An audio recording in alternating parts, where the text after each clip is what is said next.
Oke, assalamualaikum warahmatullahi wabarakatuh.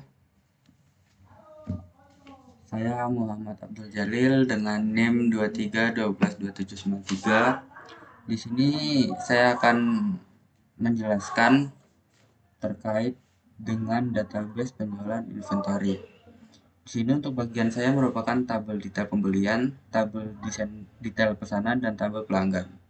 Dan untuk lainnya bagian dari teman-teman saya. Baiklah, kita masuk ke tabel detail pembelian. Nah, untuk di sini terdapat isi dari beberapa tabel yang ada. Di sini ada ID pembelian, ID produk, ID jumlah, harga satuan. Untuk ID detail pembelian, dia menggunakan tipe integer, dan ID pembelian tipe integer, ID produk tipenya integer juga, jumlah sama. Untuk harga satuan menggunakan desimal. Untuk ID detail pembelian ini auto increment. Nah, untuk mengisi dari tabel detail pembelian bisa menggunakan query SQL yang akan dimasukkan di sini. Berikutnya kita masuk ke tabel pesanan. Nah, untuk tabel pesanan di sini berisi tentang ID detail pesanan, ID pesanan, ID produk, dan jumlah, serta harga satuan. Sini untuk struktur.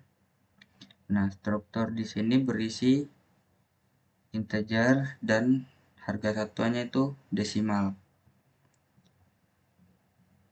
Untuk mengisi dari tabel detail pesanan ini sama menggunakan query yang akan dimasukkan dalam SQL ini. Berikutnya kita ke tabel pelanggan. Di tabel pelanggan ini merupakan isi dari ID pelanggan, nama, alamat, nomor telepon, serta email. Untuk strukturnya di sini untuk ID pelanggan kita menggunakan integer berjumlah 11. Nama, alamat, nomor telepon, dan email menggunakan varchar. Setelah ini auto increment. Dan untuk mengisi tabel pelanggan ini sama, kita menggunakan query di SQL ini. Sekian dari saya, kurang lebihnya mohon maaf. Assalamualaikum warahmatullahi wabarakatuh. Assalamualaikum warahmatullahi wabarakatuh. Saya Adam Andiri Guna Praja dengan NIM 23122747. Kali ini saya akan menjelaskan terkait database penjualan inventory.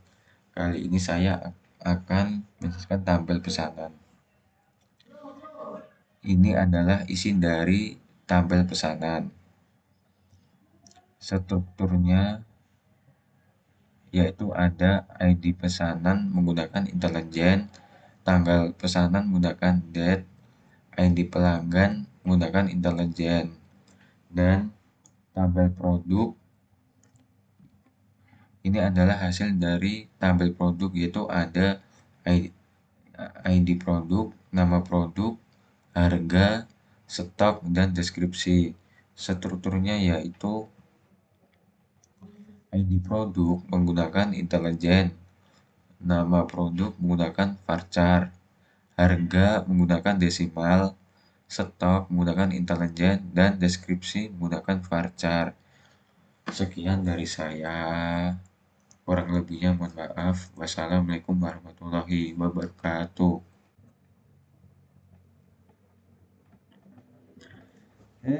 Assalamualaikum warahmatullahi wabarakatuh. Di sini saya akan menjelaskan beberapa tabel yang saya buat.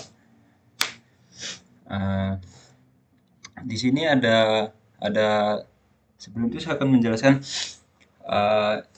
di sini database yang kita buat, database penjualan inventory.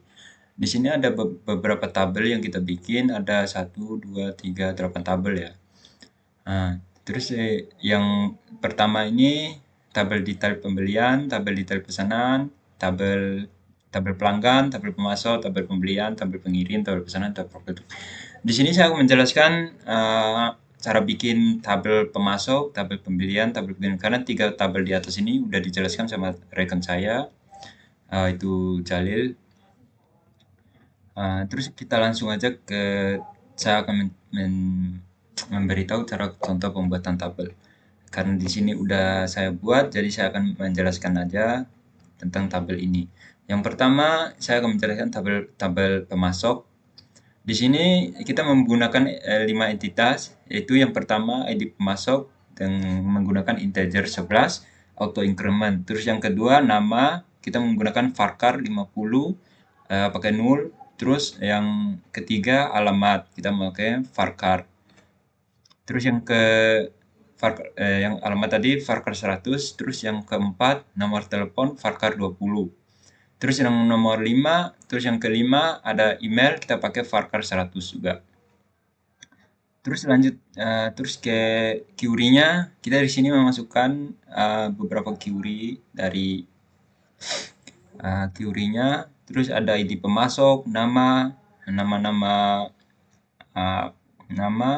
alamat, nomor telepon, email. Di sini query kita masuk ada 50 ya, 50 query. Terus saya akan lanjutkan ke tabel pembelian. Di sini saya membuat tabel pembelian dengan 4 entitas, yaitu ID pembelian dengan integer 11, auto increment ya. Terus tanggal pembelian pakai date, karena di sini pakai tanggal dan waktu ya, pakai date. Terus kita pakai 0. Terus ID pemasok kita pakai integer 11. Terus status pembelian di sini kita menggunakan enum, di tipe enum. Terus kita memasukin komentar di sini belum diproses, diterima. Terus ke tabel pengirim. Di sini ada 5 entitas. Yang pertama ID pengirim, integer dengan integer 11, auto increment, ID pesanan integer 11, tanggal pengiriman kita memakai tipe date, sama kayak tadi menggunakan waktu dan data. Terus yang keempat metode pengiriman, kita menggunakan varchar 50 di sini. Terus status pengiriman pakai enum, terus dikomentari belum dikirim, diterima. Ini adalah terus lanjut ke mama saya belum isi ini ya, query-nya udah tak hapus tadi. Astaga. Mungkin itu saja yang saya jelaskan untuk pembuatan tabel. Bila ada kesalahan atau ada yang kurang, mohon maaf. Itu saja dari saya, Khairul Yarham. Assalamualaikum warahmatullahi wabarakatuh.